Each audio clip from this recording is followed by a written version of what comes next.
જે આપણે અડધો કહાની આગળના વિડીયોમાં આપણે જોઈ લીધી. તો આગળના વિડીયોમાં આપણે શું જોયું?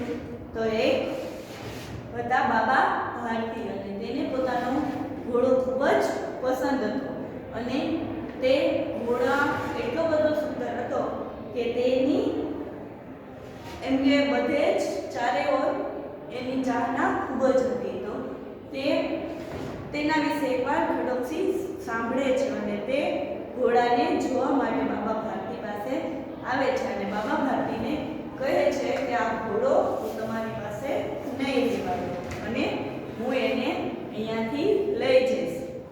ત્યારબાદ બાબા ભારતીને પોતાના ઘોડાને લઈ જાય તેની ચિંતામાં ઊંઘ પણ નથી આવતી ને તેના કારણે બાબા ભારતી ઘણા દિવસો સુધી તબેલાની રખવાડી કરે છે અને તેઓ સતત ઘોડાનું જ ધ્યાન રાખે છે ને ઘણા દિવસો વીતી ગયા. ત્યારબાદ એક દિવસ હવે ખડકસિંહ બાબા ભારતી પાસેથી કેવી રીતનો ઘોડો છીનવે છે તેના વિશે આપણે ભણીશું. તો હવે આપણે કહાનીને આગળ ભણીશું. अपाहिज ने हाथ जोड़कर कहा, बाबा मैं दुखियारा हूँ, मुझ पर दया करो. रामवाला यहाँ से 3 मील है, मुझे वहीं जाना है. घोड़े पर चढ़ा लो, परमात्मा भला करे. अपाहिज यानी कि गरीब એટલે એક ગરીબ બીજું કોઈ નહોતું પણ તે એક આપણો છે ડાકુ હતો ખડકસિંહ તે જ હતો અને તે બાબાને કહે છે કે મારી ઉપર દયા કરો અને 3 મીલ મીલ यानी कि કિલોમીટર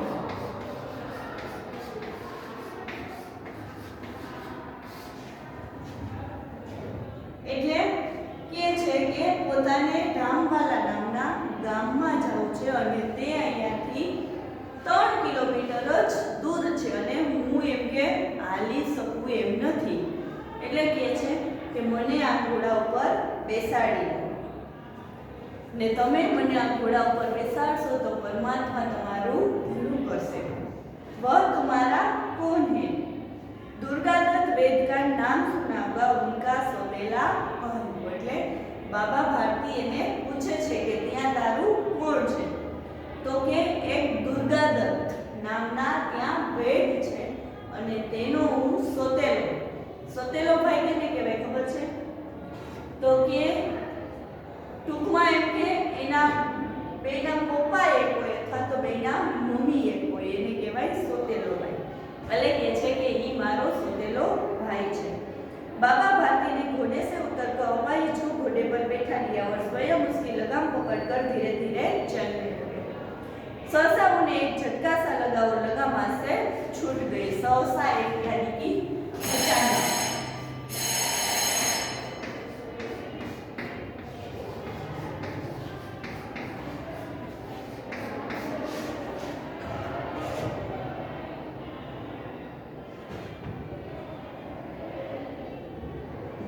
उनके आश्चर्य का ठिकाना न रहा जब उन्होंने देखा कि अपाहिज घोड़े के पीठ पर तन पर बैठा है और घोड़े को दौड़ाए लिए जा रहा है. उनके मुख से भय, विस्मय और निराशा से मिली हुई चीख निकल गई. वह अपाहिज डाकू खड़कसिंह था. એટલે કે છે કે પોતે તે અપાહિજને ઘોડા ઉપર બેસાડ્યો અને અચાનક જ પોતાના હાથમાંથી ઘોડાની લગામ છૂટી ગઈ. પોતે નીચે હાલતા હતા ઘોડાની લગામ પકડી અને એ લગામ છૂટી ગઈ અને એકદમ જ આશ્ચર્યથી એને જોયું તો પેલો ઘોડાને એકદમ દોડાવીને લઈ જાય છે અને ઘોડો જેવો જ ભાગવા માંડે છે ત્યાં જોવે છે તો એનો આશ્ચર્યનો કોઈ પાર નથી રહેતો. તો કે આ ઘોડા ઉપર બેઠનારો ઈ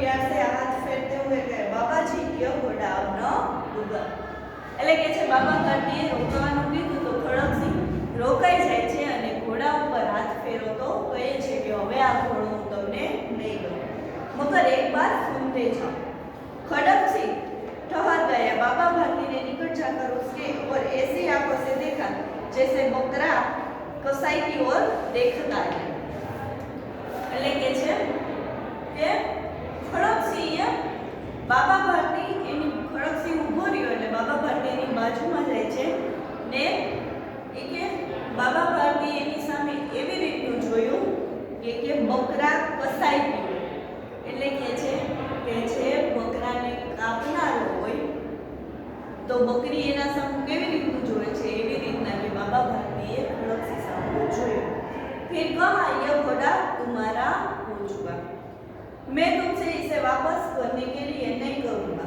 परंतु खड़क सिंह केवल एक प्रार्थना करता हूँ उसे अस्वीकार न करना नहीं तो मेरा दिल टूट जाएगा એટલે કે છે કે હું આ ઘોડો તારી પાસેથી પાછો નહીં લઉં પણ કે એનો અસ્વીકાર યાની કે એને એમ કે તારે રાખવાનો જ છે અને તારે એનો અસ્વીકાર નથી કરવાનો જો તું એનો અસ્વીકાર કરીશ તો કે મારું દિલ તૂટી જશે बाबाजी आज्ञा कीजिए मैं आपका दास हूँ केवल ये घोड़ा दूंगा अब घोड़े का नाम न लो मैं तुमसे इसके विषय में कुछ न कहूँगा मेरी प्रार्थना केवल यह है कि इस घटना को किसी के सामने प्रकट न करना એટલે બાબા ભારતી કેટલા એમ કે સારા વ્યક્તિ કહેવાય કે તેને પોતાનો અતિ પ્રિય ઘોડો પોતાને હતો તે ખડકસિંહને આપી દે છે એમ કે ખડકસિંહ તેની પાસેથી છીનવી લે છે છતાં પણ તે ખડકસિંહને એક સલાહ આપે છે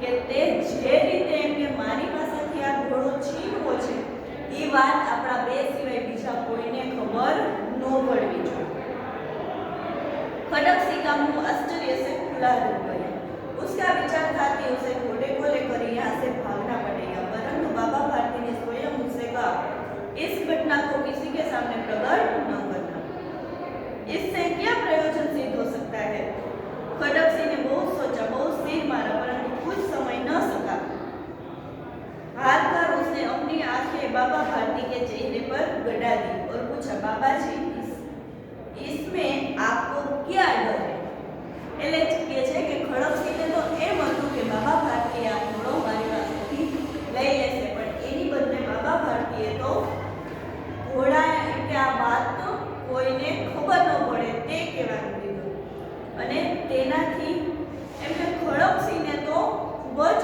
આશ્ચર્ય થયું અને તે બાબા ભારતીને પૂછે છે કે બાબાજી इसमें आपको क्या डर है એટલે કે છે કે જો આ વાત બધાને ખબર પડી તો કે એમાં તમને શું બીક છે सुनकर बाबा भारती ने उत्तर दिया लोगों को अगर इस घटना का पता लग गया तो वे किसी गरीब का विश्वास नहीं करेंगे यह कहते कहते उन्होंने सुल्तान की ओर से इस तरह मुंह मोड़ लिया जैसे उनका कोई संबंध ही नहीं रहा એટલે ખડકસિંહ તેને પૂછે છે કે મેં તમારી પાસેથી ઘોડો છીનવી લીધો એ વાત એમ કે બીજાને ખબર પડે તેમાં તમને શું વાંધો છે એટલે બાબા ભારતી એમ કહે છે કે જો આ વાતની કે બીજા લોકોને ખબર પડશે તો આજ પછી કોઈ એક ગરીબ ઉપર કોઈ વિશ્વાસ નહીં કરે તેનું કારણ શું હતું કેમ કે જે આ ખડકસિંહ ઘોડો છીનો હતો પણ એ બાબા ભારતી પાસે તો એક ગરીબ બનીને જ આવ્યો હતો ને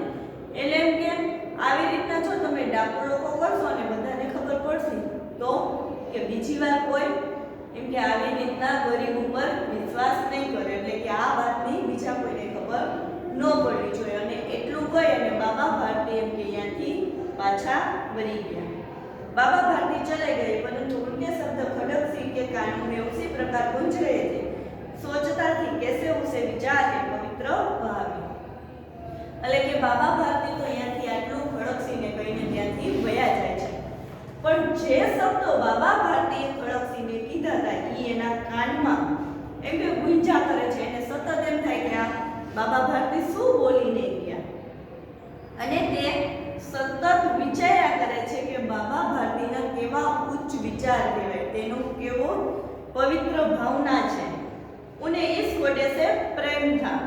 इसे देखकर उनका मुख फूल ही नहीं खिल जाता था। कहते थे, इसके बिना मैं न रह सकूंगा। इसकी रखवाली में मैं कहीं रास सोए नहीं, भजन भक्ति न कर रखवाली करते रहे, परंतु आज उनके मुख पर दुख की रेखा तक दिखाई न पड़ती थी।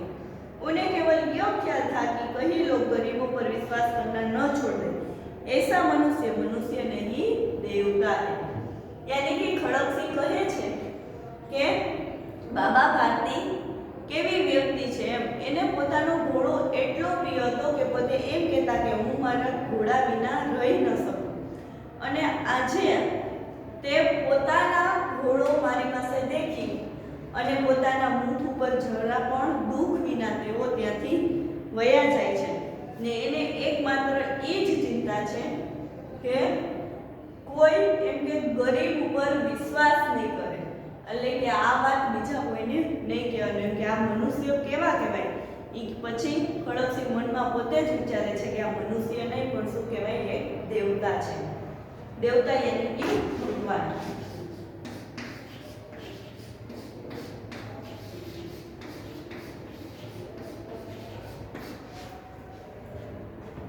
रात्रि के अंधकार में खड़गसिंह बाबा भारती के मंदिर में पहुंचा। चारों ओर सन्नाटा था। आकाश में तारे टिमटिमा रहे थे। थोड़ी दूर पर गायों के कुत्ते भूख रहे थे। मंदिर के अंदर कोई शब्द सुनाई न देता था। खड़गसिंह सुल्तान की बाग पकते हुए था। वह धीरे धीरे अस्तबल के फाटक पर पहुंचा।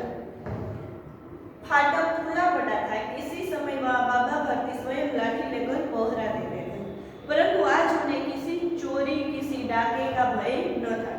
खड़गसिंह ने आगे बढ़कर सुल्तान को उसके स्थान पर बांध दिया और बाहर निकलकर सावधानी से फाटक बंद कर दिया। इस समय उसकी आंखों में नेकी के आंसू थे। नेकी यानी के इंसानियत।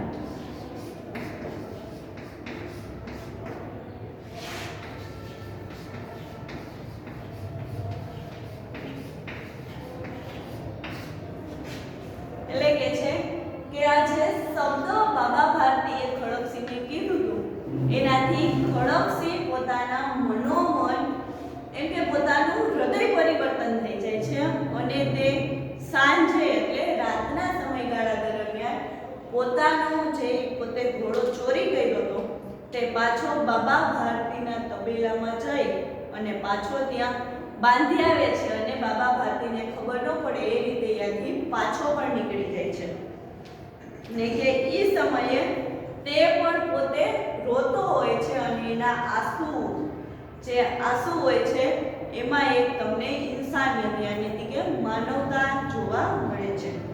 रात्रि का तीसरा प्रहर बीत चुका था। चौथा प्रहर प्रारंभ होते ही बाबा भारती ने अपनी कुटिया से बाहर निकल ठंडे जल से स्नान किया। उसके पश्चात इस प्रकार जैसे कोई स्वप्न में चल रहा हो उनके पांव अस्तबल की ओर बढ़े, परंतु फाटक पर पहुंचकर उनको अपनी भूल प्रतीत हुई। साथ ही घोर निराशा ने पावों को मन भर का बना दिया। वे वही रुक गए। એટલે કે છે કે રાત્રિના આપણે 4 પહોર હોય છે, એમાં ત્રીજો પહોર વીતી જાય છે અને ચોથો પહોર આવે છે ત્યારે વહેલા ઉઠી અને બાબા ભારતી સ્નાન કરે છે અને એ પણ કેવા ઠંડા પાણી અને એનો રોજનો નિયમ હોય છે કે સ્નાન કરીને તે પોતાના અસ્તબલ यानी कि તબેલા પર આવે છે અને ઘોડાને જોવા માટે। પણ એ બાજુ તે આવે છે પછી ત્યાં એને અચાનક એમ કે યાદ આવે છે અને તેઓ દરવાજે પહોંચે છે અને ત્યાંથી પાછા વહી જાય છે। घोड़े ने अपने स्वामी के पाँव की चाप को पहचान लिया। वो जोर से हिनहिनाया। यानी कि पोते बाबा भारती ने तो केम के घोड़ो खड़गसिंह लई गयो तो पाछो बांधी गयो तो खबर नहोती, એટલે બાબા ભારતી તો પોતે એમ કે દરવાજેથી પાછા વળી જાય છે। તો જેવા જ તે દરવાજેથી પાછા વળે છે તો એને પોતાના ઘોડાને પોતાના સ્વામી यानी कि બાબા ભારતીના પગનો અવાજ સંભળાય છે અને એ પગના અવાજ સાંભળીને તરત જ ઘોડો બોલે છે, हिनहिनाया। अब बाबा भारती आश्चर्य और प्रशंसा से दौड़ते हुए अंदर घुसे और अपने प्यारे घोड़े के गले से लिपट कर इस प्रकार रोने लगे, मानो कोई पिता बहुत दिन के बिछुड़े हुए पुत्र से मिल रहा हो। बार बार उसकी पीठ पर हाथ फेरते, बार बार उसके मुंह पर थपकियां देते। फिर वे संतोष से बोले, अब कोई गरीबों की सहायता से मुंह नहीं मोड़ेगा। એટલે કે છે કે બાબા ભારતીએ પોતાના ઘોડાને બોલતા સાંભળ્યો એટલે તેઓ તરત જ દોડીને પોતાના અંદર જાય છે તબેલામાં અને જોવે છે તો ઘોડો પોતાની જગ્યાએ બાંધેલો હોય છે અને તેઓ ત્યાં ઘોડા પાસે જઈ અને ઘોડાને હાથ ફેરવે છે અને પગ ફરે છે। જાણો એમને એમ થાય કે ઘણા દિવસથી એક પિતા અને પુત્ર અલગ થયા હોય અને ભેગા થાય અને કેવો સ્નેહ કરે એવો કે આ ઘોડા અને બાબા ભારતી વચ્ચે પ્રેમ થાય એમ કે બાબા ભારતી એવી રીતના એને પ્રેમ કરે છે ને પછી તેઓ મનમાં વિચારે છે કે આજ પછી કોઈ એમ કે ગરીબની સેવા કરવામાં નહીં એમ કે અચકાય। તો આપણે આ કહાની પરથી શું શીખવા મળ્યું કે આમાં ખડકસિંહ પોતાની એમ કે જીત કરી, કેમ કે પોતાને ઘોડો જોતો હતો તો પોતે ઘોડો લઈ લીધો પણ જીત હોવા છતાં પણ પોતે હારી ગયા અને બાબા ભારતી હાયરા ખરા, કેમ કે ખડકસિંહ પોતાની પાસેથી ઘોડો લઈ ગયો પણ છતાં પોતે જીત મેળવી। એટલે આના પરથી આપણો પાઠ અહીંયા પૂરો થાય છે અને હવે આપણે સ્વાધ્યાય પોથી પૂરવાની